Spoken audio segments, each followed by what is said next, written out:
نجمة la classe de la FM.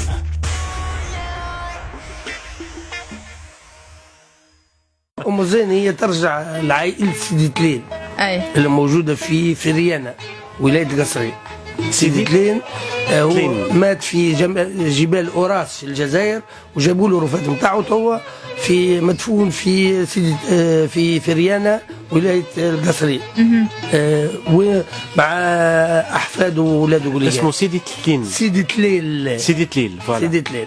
سيدي تليل الأحفاد نتاعو هو صوفي، وكان يدعي إلى الإسلام، وبعد سقوط غرناطة أو سقوط الأندلس هبط الجزائر، وبعد الجزائر هبط الجهة القصريين، حيث أسس مشايخ كبار من أولاده ومن أحفاده اللي تأسسوا بعد اليوم، من جملتهم أم الزين. أم الزين بنت ميلاد بن علي تلين.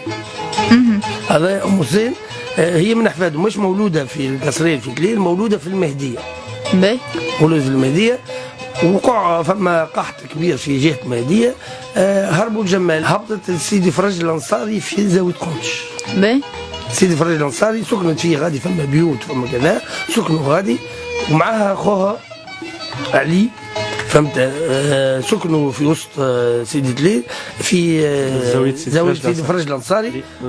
وانطلقت العملية من غادي. أخوها على حسب الأسطورة مشي تاجر في قافلة جعفر بن خضر في منطقة المزونة بالضبط، هما راجعين كسر له الجمل نتاعو، هو قتله، ربطها خلاها مربوطة، قتله كي إذا كان صارت لك حاجة قول يا مزين.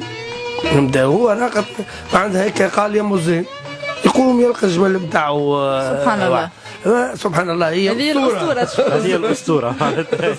خذي الطريق الأقرب الخضر فاتوه، ووصل قبلها ولقاها تنحات من السلاسل ولباس شعنا فيه، ولات العباد تقبلها في ديارها، وتجي تمس حدك ومعناتها مسح عليه يبرى حسب الأسطورة الموجودة. نقولوا أسطورة.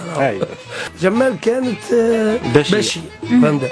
وقت اللي وقعت المعركة نتاع القيروان بين الولاد وعمه، ومات علي باشا في المعركة هذيك، اولاده هربوا ليبيا، منه حفيده يونس بن علي تركي. وقت جمال الباي شو اسمه علي باشا ولد حسين، وقت اجبر الجماليه انهم عام كامل يهزوا في الجير من جمال على الدواب نتاعهم لبناء سور القيروان. ربح جمال في المعركه الاولى. في المعركه الاولى هذه موجوده في دار غالب، موجوده بين بير الطيب ومسجد كامل توا. والمعركه الثانيه في مساكن ربحتها جمال زاد الشيء. المعركه الثالثه انه استنجدوا المحله، استنجدت بالمدافع، وقاطع الجمال 7 أيام تحت ضرب المدافع اللي خرجت.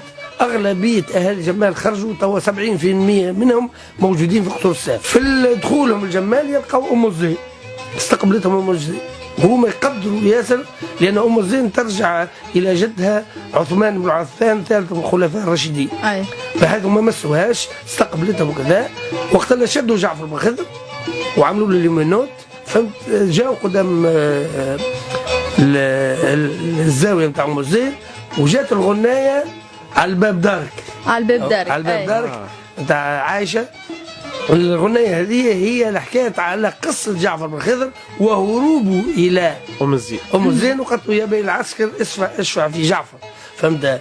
وشفعت فيه، رجع جعفر بن خضر الى جمال، وهو من العائله تركيه كبيره ياسر، فهمت. موجودين عائله النجار وعائله بن حمد وعائله بكوش وعائله مراد وعائله كهنه، فهمت.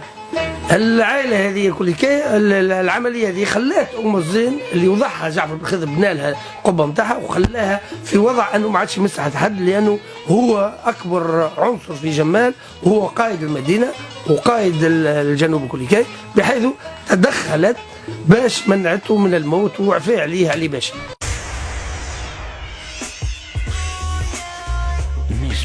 نجمة la classe de la FM.